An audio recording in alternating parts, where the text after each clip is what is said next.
Okay, hello again.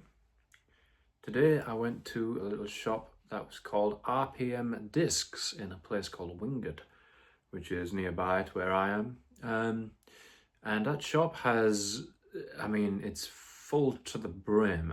There's like boxes and boxes of just random things that, I guess they haven't got to yet because they've just got so much volume.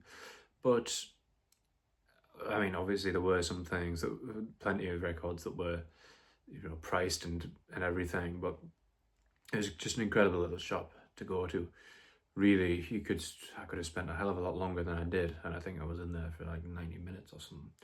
In any case, as you'd expect, I've come back with some vinyls again, many of which were on my to get very soon list because of their, well, ease of access, I suppose, but also with some surprises. So, first one, to complete all of the Santana ones I wanted, I've got Santana, the debut, a very cheap one. It goes for very cheap. There's loads of them, and this is a record I've only heard, I think, once. So, but still, not expensive. Very glad to find it because it gets it off my mind, if nothing else, you know what I mean? CBS, classic paper. I almost don't need to get it out to know what it looks like because you can see already. But here it is. Santana 1.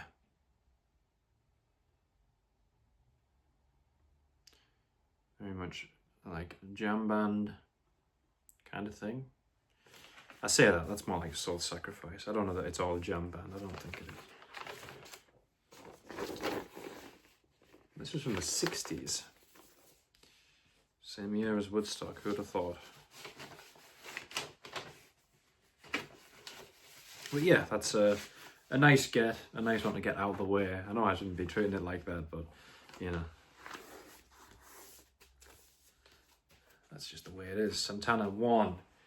Next two, to complete another artist completed as far as vinyls I want to get, we've got Mahavishnu, of which I found exactly one copy of both vinyls that I wanted to get. So first up is Birds of Fire.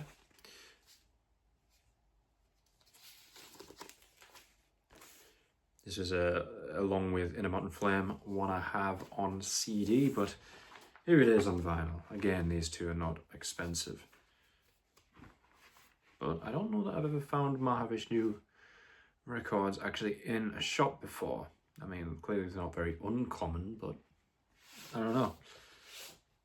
This is it. Instead of the typical paper sleeve, it is still paper, but we got this nice price sleeve instead. It was some kind of repress, I suppose. And here it is. CBS. It looks just like the last one, really, doesn't it? Well, Birds of Fire, obviously, a really, really good album. One album that's still in the 5 stars, actually, I believe.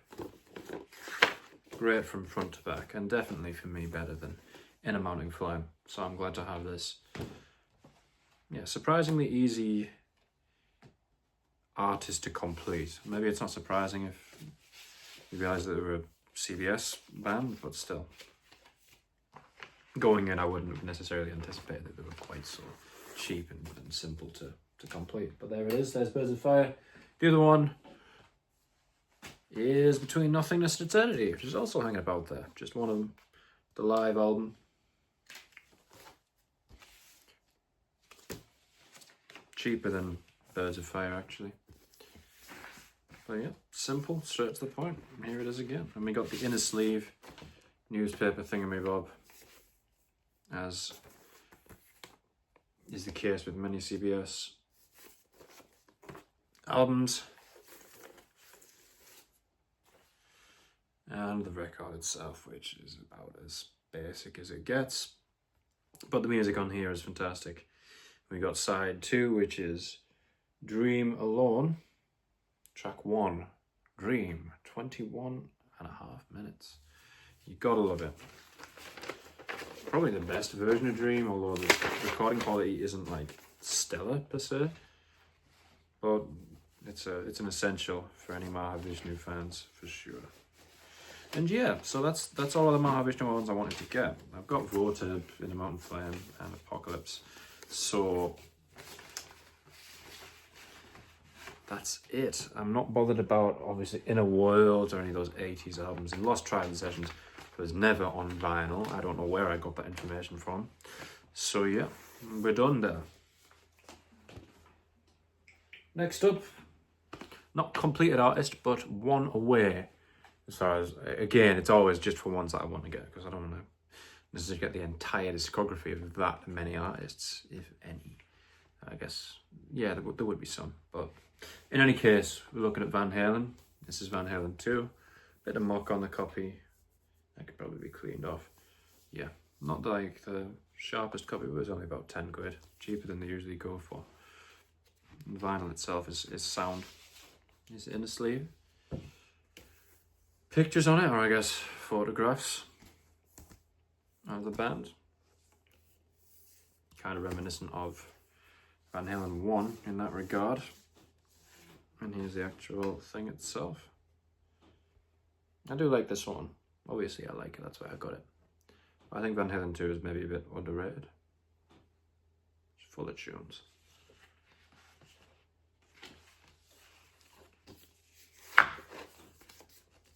So very nice to find this. There were a couple of copies of this in there.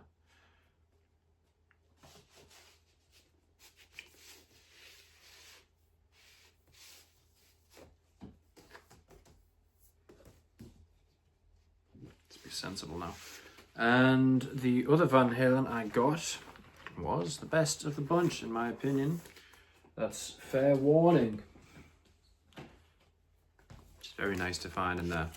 A pretty nice looking copy. Let me get out the sleeve. Fair Warning. Best Van Halen album, in my opinion. Just all of it really, really, I guess, darker tunes. It's kind of cool in that way. And also this came with the paper A4, I don't know, certificate of ownership. Not A4. So here he is, Van Halen. In honor of having witnessed the onslaught of over 700,000 watts of light, 40,000 watts of sound, and over 220,000 man-miles travelled, carrying over 50 tons of equipment, Van Halen takes great pride in decorating your name here with this document that certifies that you have survived the 70s to become a true rock and roller and a member in good standing of the 1981 Van Halen fan club, along with signatures and a seal here.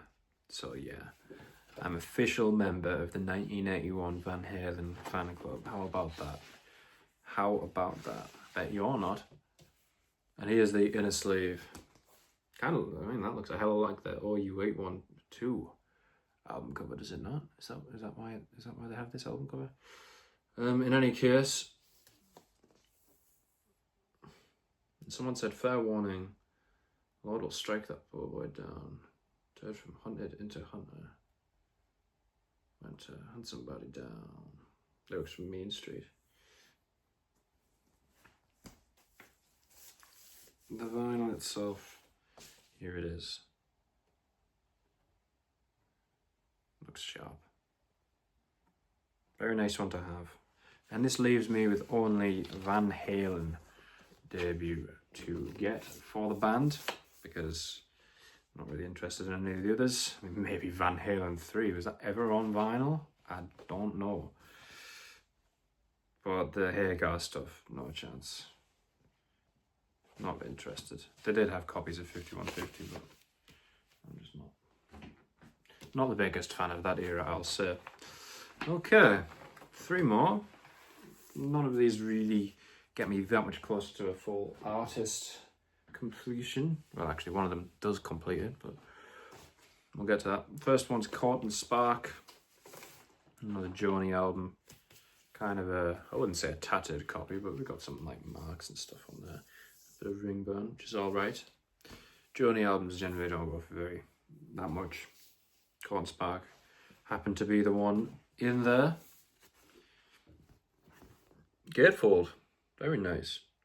Lyrics inside, kind of minimal gatefold there. And then here we go, the paper sleeve. It's Asylum Records. Don't that look lovely? Obviously a great album. I don't want to get many more of the Joni albums. This just happens to be the one that was in there that was within budget. So yes. Blue, not the most difficult to get, but the most expensive of the golden era, I guess you say. I want everything from Seagull to Don Juan's Reckless Starter, which I'm sure I'll blast through that soon enough. This is the second Joni one I've got. Hajira, the other one. I do prefer that, but this is really, I mean, that's the best one, really. But all of the albums are really good that I've heard. And it will go back in.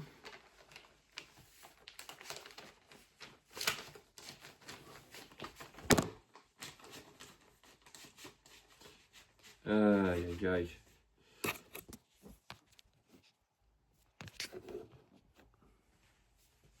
Okay. Next two were very, very much surprise finds, and this is the sort of stuff you do enjoy when you go to a shop like this. The first one, out of nowhere, we got Dimension Hatros, however it's pronounced, Hatros, by Voivod. Now a Voivod record hanging about in a shop like that. Who knows why? It's not sealed actually, it's still got the plastic on. So that's just because it's got the hype sticker on, I suppose. But yeah, here it is. Dimension Hatros. Would never have guessed. No, that doesn't go for that much either. It was 20 quid. Don't know the album that well, but I know I like it. Not my favourite Voivod. My favourite Voivod is Angel Rat, but that one's like really expensive for some reason. But here it is. Inner sleeve. Band picture there. Very glossy actually. And then you got, I don't know if this is handwritten lyrics or just stylized. And thanks there. And then one of these will release the vinyl, which is 180 gram. That is very sharp, is it not?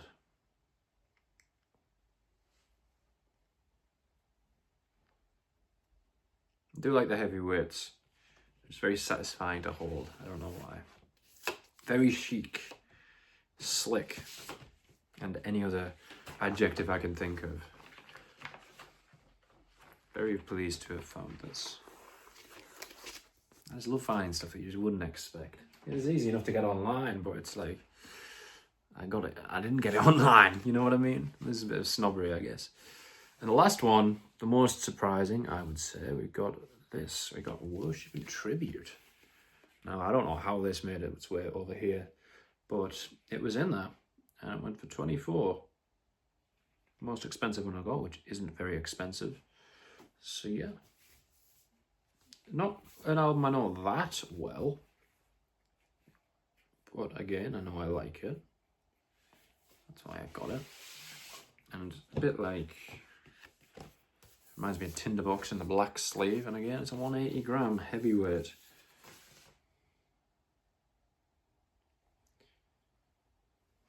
Looks awesome. So yeah, when I saw there were a few others I could have got, but I had to stop myself.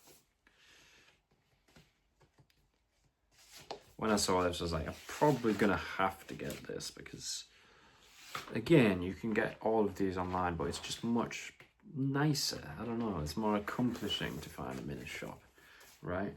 And there it is, Worship and Tribute. Wouldn't have imagined it going in. Well, there you go. That is about half of my budget for this month spent already, but there will be more, so I'll see you later.